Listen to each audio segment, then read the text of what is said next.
I-share ko lang po sa inyo mga boss kung paano i-connect itong connector dito sa cable wire, at para ma-connect natin dito sa LNB kung paano ang pag-splice ng cable wire. Ito. Una pa mga boss, babalatan muna natin ang cable wire. Ititira na lang natin yung parang karayom, yung parang pin.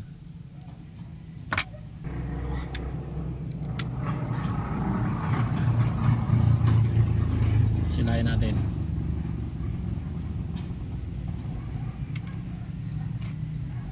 Tatanggalin lang natin itong itim, itong cover.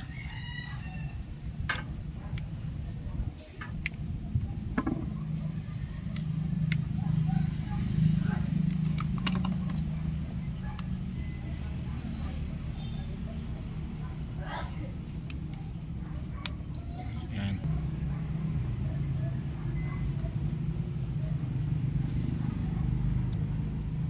Ayaw matanggal.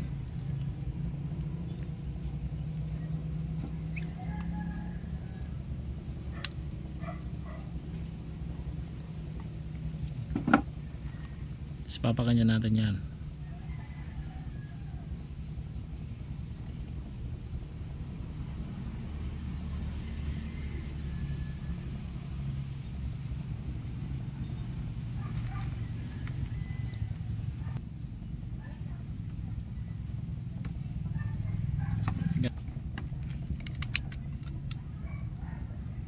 Tansya ng natin na hindi yung solid wire.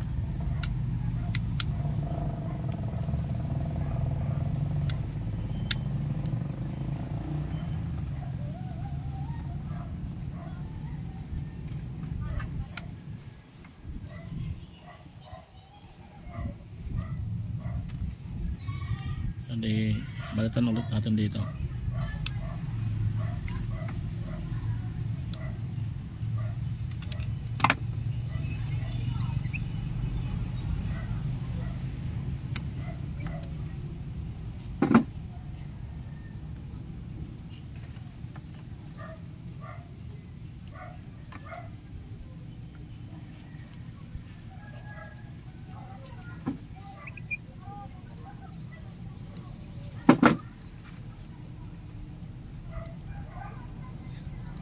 Tingnan natin mga boss na hindi dumikit itong negative dito sa positive solid wire. Ito, kailangan walang nakadikit dyan dahil grounded yan, hindi yan magkakaroon ng signal.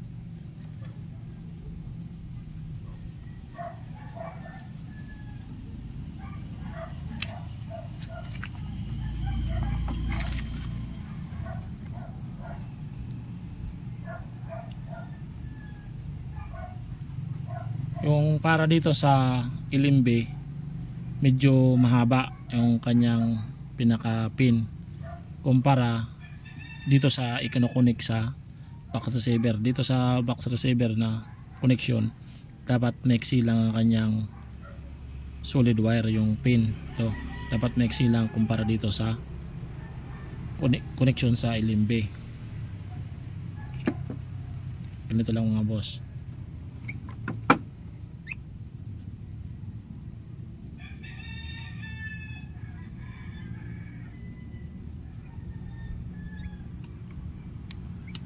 Ganito lang kahaba ang para sa LNB.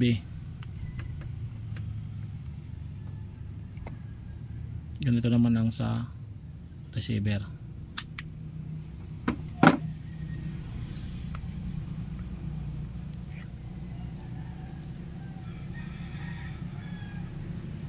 Ayan.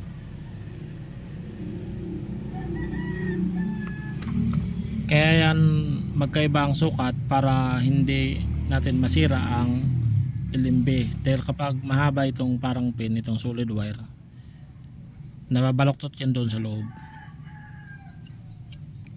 kaya lumalaki yung ano dyan, yung butas nya, kaya naglo-loss connection, minsan nagno signal, dahil kapag umangat na yung ano na yan, yung connection nya, yung negative connection nya, kapag lumuwag na yan, maglo-loss connection na siya.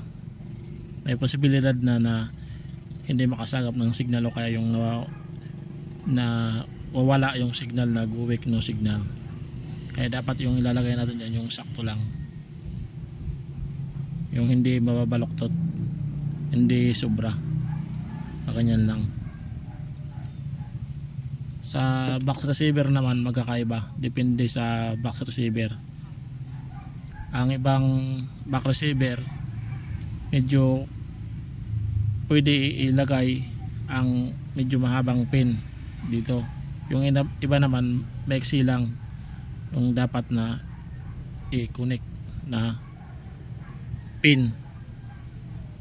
Magkakaiba yan, hindi pare-pareho ang box. Mas maganda, pwede naman natin sukatin kung gaano kahaba ang pwede lang na ilagay dito sa loob.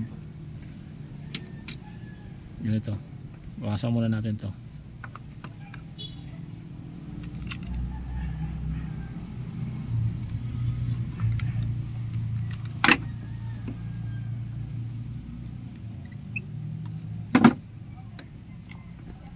Ganito mga boss ang pagkakaiba niyan.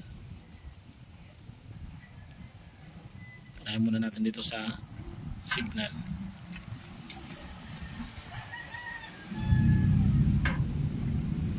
Ayan. So, lalagyan natin ang patalandaan.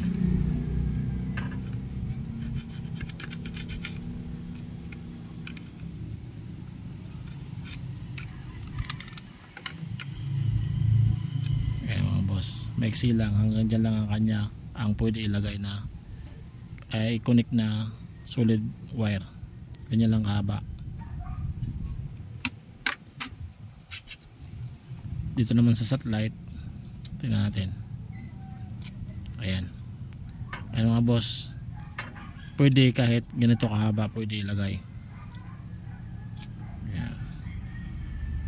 Pero pwede rin maiksi lang, basta magkaroon lang ng connection, yung negative connection papunta rito sa ay positive connection, papunta dito sa positive connection na solid wire. Pwede rin maiksi lang, mga ganyan lang kahaba. Kakaiba po. Ganon din dito sa isang satellite box. Ayan, ayan mga boss, maiksi lang ang pwede na ilagay, ay pin, ganyan lang kahaba ang pwede ipasok. Kapag mahaba ang inilagay natin na pin, mabaloktot yan doon sa loob, lalaki yung butas, magkakaroon ng loose connection, luluwag.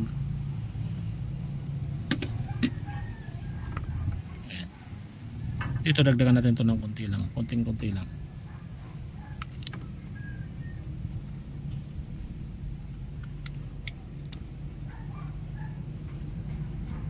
Nasobrahan naman yan sa iksi. Yan. Tapos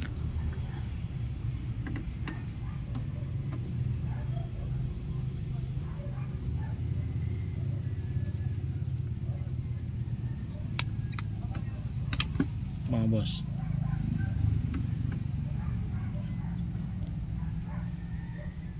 yan lang kahaba.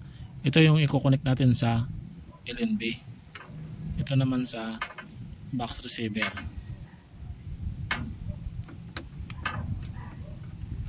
Silagay natin itong connector. Tingnan muna natin dito na hindi magka-connect, hindi dumikit ang negative connection papunta rito sa positive, dahil kapag nagdikit yan, isang wire lang dyan na dumikit, hindi na yan mag-signal, mag-weak or no signal na yan.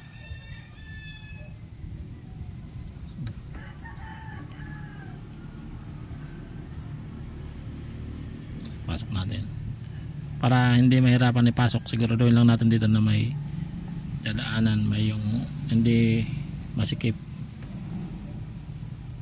para hindi mahirapan may pasok.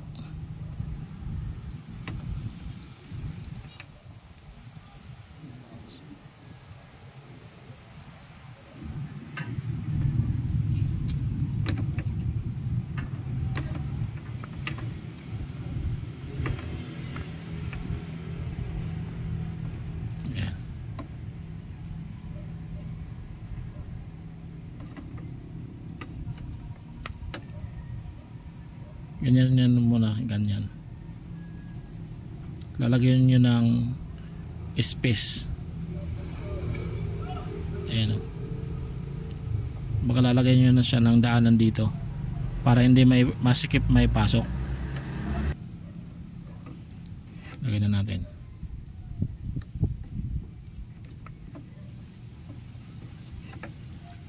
Ganyan nyo na lang para kasyang kasya.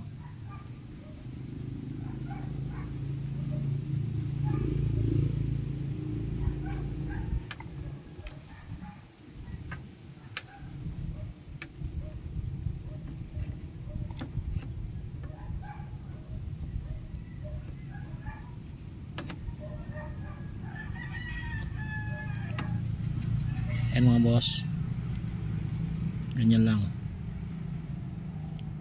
Tingnan nyo ulit kung walang nakadikit na negative wire, negative connection dito sa positive na solid wire. Kapag mayroon nakadikit dyan, kahit maliit lang na wire, no signal yan, grounded.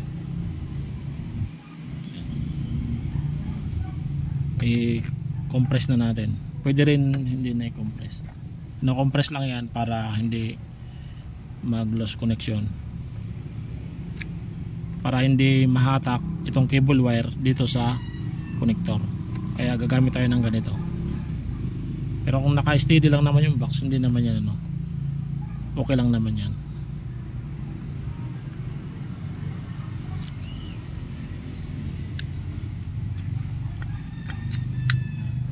Na-compress na.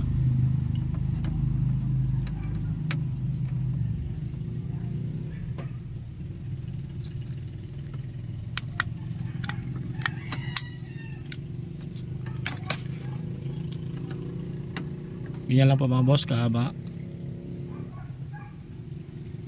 Ito sa LNB at ito naman sa box receiver. Sa paglagay po nito, sa pag-connect nitong connector sa box receiver, ganito. Una muna i-connect ang connector dito sa box receiver bago yung audio video connection at yung sa power adapter o kaya sa HDMI cable. Unahin mo muna natin ito ilagay na connector sa LNB in. Pag ganito mga boss ang paglagay, pag connect yan. Sikotin natin dito. Pag naipasok na, naka-connect na siya, ikot naman natin pa ganyan para siguradong mahigpit. Kahit hindi na tayo gumamit ng range tools. Ayan. Ayan mga boss, maganda na ang kapit niyan. Hindi na yan maglulos connection.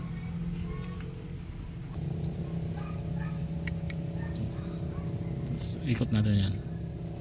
Kaya pwede rin to, kaya ganyan. Pwede rin tayo gumamit ng tools na ponse open. Yan, ponse yan.